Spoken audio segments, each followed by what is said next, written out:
Nakakainis tong ulan. Ikaw ang nakakainis. Sana mawala na tong ulan na to. Ikaw ang gusto kong mawala. Ay, nababasa na ako. Sana mabasa ka. At saka ang pangit mo din. Yung mga kalokohan mo hindi tatalab sa akin, no?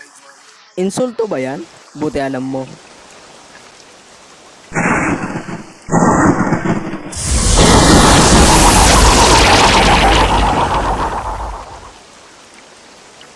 Sa wakas, nakabalik na din ako sa taong ito. Teka lang. Insulto yun ah!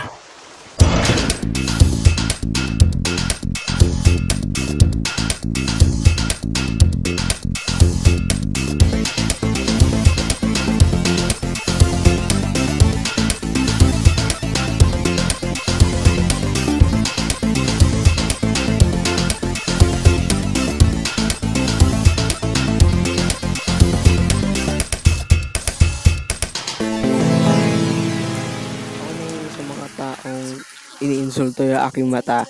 Alam niyo yun? Hindi ko alam kung bakit ganito ang mata ko eh. Kasi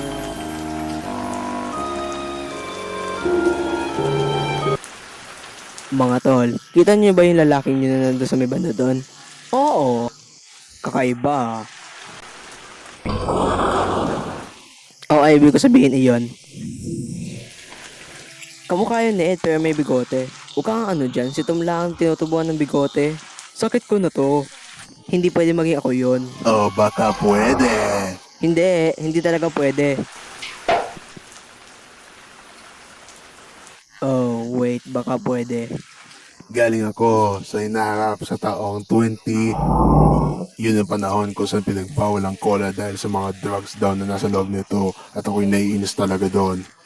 Kaya nag-travel ako sa nakaraan para patayin ko ang batang ako para ako'y makalaya na sa masamang hinaharap ko. Pero hindi naman yung mukhang futuristic. Oh, shish.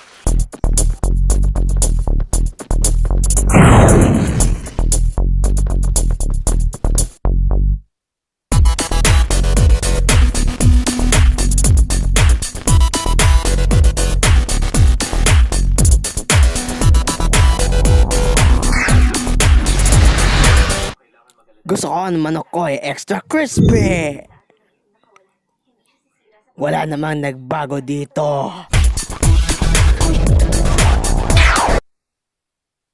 Pasensya na tanda pero may kailangan na habulin na trabaho.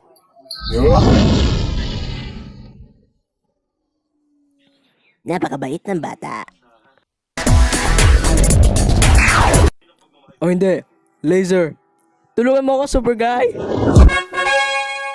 Huwag kang matakot dahil ako magliligtas sa'yo. At saka kaya kong pahintuin lahat maliban lang sa Laser.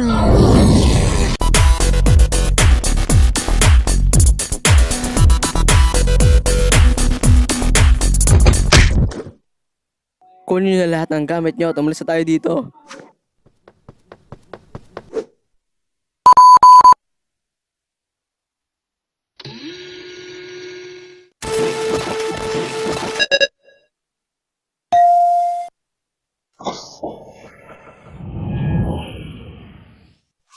Oo, namiss kita, baby. Passport hindi. Gamot hindi. Mga jewelries hindi. Aha! Ang aking lucky can.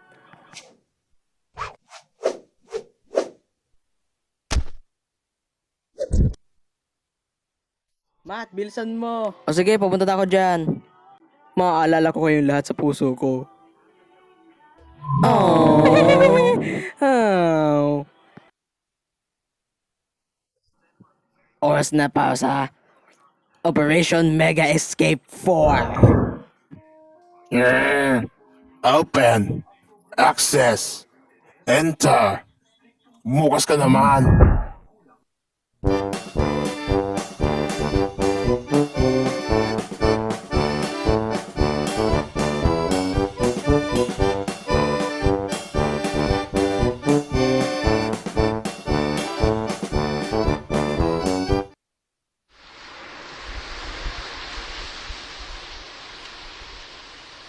Hi, Ed. So, kay Eday Pasta, kay Tome Tacos, ano naman sa'yo, Matt? Kahit anong gusto mo, switch it. I'm gonna beat your ass. Isang basong tubig na lang sa akin. O sige, sino may gusto na inumin sa inyo? Bigyan mo kami ng isa, dalawa. Ay, gawin mo na pala ng 2 Coke, please. So, Tom, bakit ka pala tumatakbo sa lalaking yun kung alam mong gusto niya na patayin si Ed? Oy! Alam niyo kung wala si Ed at ikaw lang at ako at alam niyo yun? Ang pangit nun, di ba? Ay, ang boring na dito. Hi, Ed.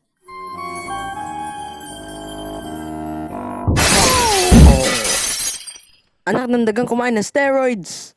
Dugo. Akala niya makakatakas kayo sa akin. Ha? Dito din ako nagpunta dati, no? Ano?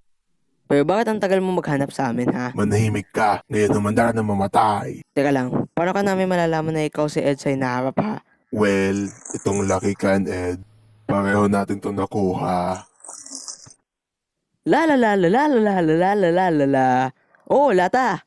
Job. La la la la la la la la la la la la. Tama siya. Ngayon, tapos na tayo dito. Humanda ka na mamatay. Teka lang, hindi ka ba natatakot na may manyayang paradox o kung ano man? Huwag ka nga bobo, Ed. Eh, yun din nangyayari lang sa mga movies.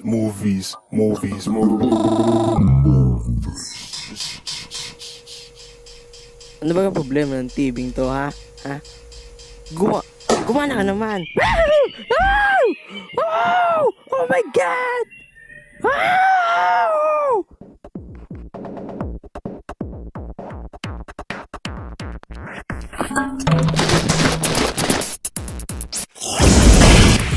Anak na!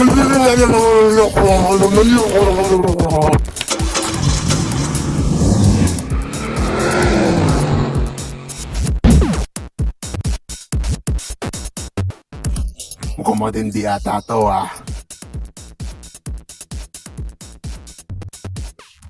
Kailangan ko talaga ng reinforcements. Man. Excuse me, may tutulong ba ako? Wow, nakain na siya. Alis na tayo dito. Oo nga. Wus, mukhang nagkamali ata ako ng paradox, ah. Tulungan mo ko. Well, gusto ko sana kaya alam mo yung baka mabago kong future, eh. Pasensya na. Meanwhile.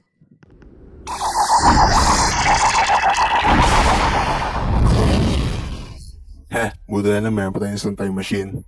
Kailangan natin pahintayin si Ed bago niya pa niya may mabagong future.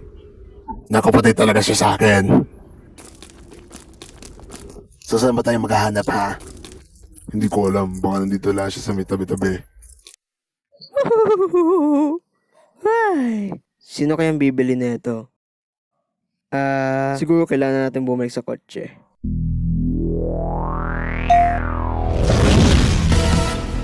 Hindi kayo matatakasan ng mga army ng mga ako.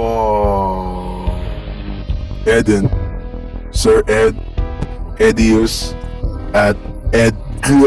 Ngayon nagsama-sama na kami. Wala na makakapigil sa amin.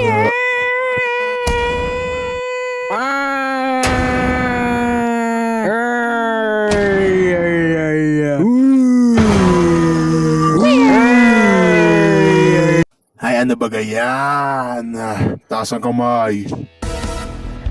Ang tanda at ang pangit ko na! Hoy, ano nasa mata mo? Nalala mo yung laser na tumama sa mata mo? Oo. Cancer. Pasensya na, Ed, pero kailangan namin patigilan na iyong kasakiman dahil masisiyaw ng future. Hindi na ako babalik doon. Ayoko na maghirap sa kasalukuyan.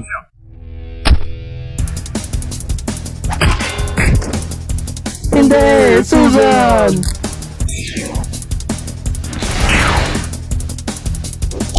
Huwag sa mukha! Ow! Ow! Ooh! Takbo. Takbo. Give me that, you little... Matt, dalihan mo, iligtas mo kami.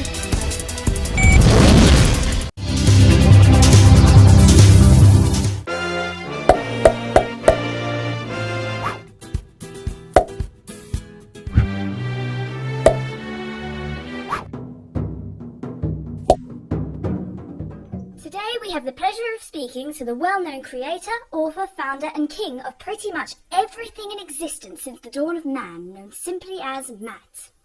Tell us, Matt, how did you come up with the idea of creating and ruling everything in existence? Well, sinimulan ko mag-time travel dahil may nakuha akong time machine. Ay, ibig ko sabihin, akin time machine sa kasalukuyan. At nakakainis. Mahal ko na si Matt!